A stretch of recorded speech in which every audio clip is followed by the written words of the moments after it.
Hi guys, today I'm going to read you A Boy and a Jaguar, and this is by special request from Jonathan. I was able to grab this out of our classroom. I only had a couple minutes to grab a bunch of stuff so I could prepare to start teaching you guys soon. So A Boy and a Jaguar was written by Alan Rabanowitz, and this book is really cool because it is a biography, which means it is a story about someone's life. Yes. So it's a story about someone's life. And so Alan Rabanowitz is telling the actual story of his life. So it's a very special kind of biography. It's called an autobiography whenever the story about a person's life was written by them. So it's illustrated by Katia Chen, and let's get started.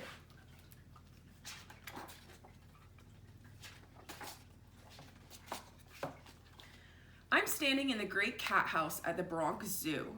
Why is this jaguar kept in a bare room? I wonder. I lean toward my favorite animal and whisper to her. What are you doing? My father asks. I try to explain, but my mouth freezes, just as I knew it would. I am a stutterer. If I try to push words out, my head and body shake uncontrollably. The teachers at school put me in a class for disturbed children. He's not disturbed, my parents say.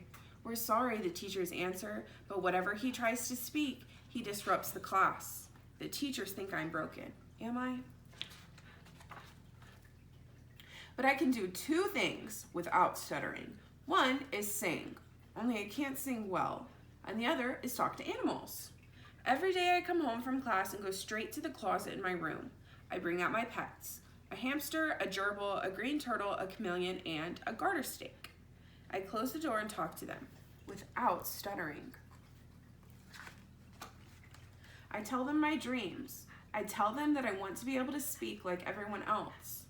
I know that my pets listen and understand. Animals can't get the words out, just as I can't get the words out. So people ignore or misunderstand or hurt them the same way people ignore or misunderstand or hurt me. I make a promise to my pets. I promise that if I can ever find my voice, I will be their voice, and I will keep them from harm. My parents tried to do everything to help me. Doctor after doctor, medicine and synopsis, nothing works. But my father knows the one thing that does work. He takes me to the great cat house at the Bronx Zoo. I go straight to the cage with the lone jaguar, lean over the railing, and put my face against the bars. I whisper my promise to her, fluently. I get through school by learning tricks that stutterers learn. I learn when not to speak, when to avoid situations, and when to just not be around people. When I'm in college, my parents enroll me in an experimental program. There, I'm told that I am a stutterer and will always be a stutterer, always. But the teacher tells me that if I work hard, I can be a completely fluent stutterer. I think about how my mouth moves and airflow, and for the first time in years, I can speak without stuttering. I can speak, but nothing has changed on the inside. I still feel broken. I go to the Great Smoky Mountains to study black bears. Alone in the forest with the animals, I am at home. Later in Belize, I'm the first person to study jaguars. The jungle makes me feel more alive than I have ever felt. I learn how to follow and capture jaguars for study before releasing them back into the wild. I am happy. But as fast as I can catch jaguars and gather information to help them, hunters are killing them. They fear the animals and prize their bodies as trophies. So, people who kill exotic animals like this, there's actually a name for them. They're called poachers. And poachers, this is in Belize, which I believe is in Central America. And there's poachers everywhere.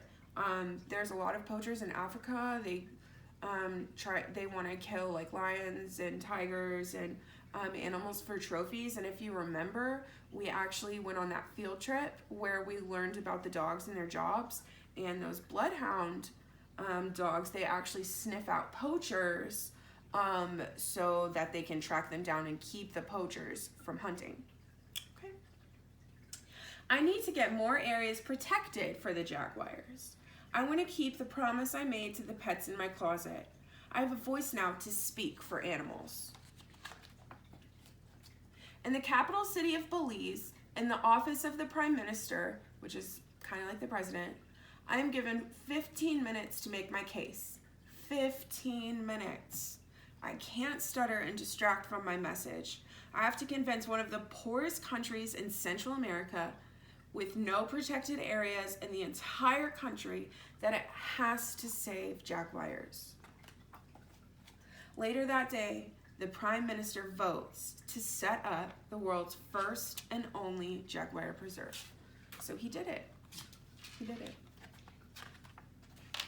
Back in the jungle, I know all the jaguars in the study from their tracks. So he can tell which jaguar was there based on the footprints that they leave, their tracks. But one day I come across a completely new track, the biggest male jaguar tracks I've ever seen. I follow the prints for hours. Not wanting to be caught in the jungle at night without a flashlight, I turn around to go back to camp. Right there, behind me, is the jaguar. He must have been following me. I know I should feel frightened, but I squat down and look into the jaguar's eyes, just as I had with the sad old female at the Bronx Zoo. But this animal isn't sad.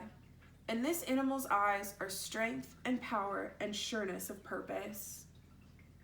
We are both whole. We are both at home. I lean toward him a little, the way I had at the Bronx Zoo so many years before.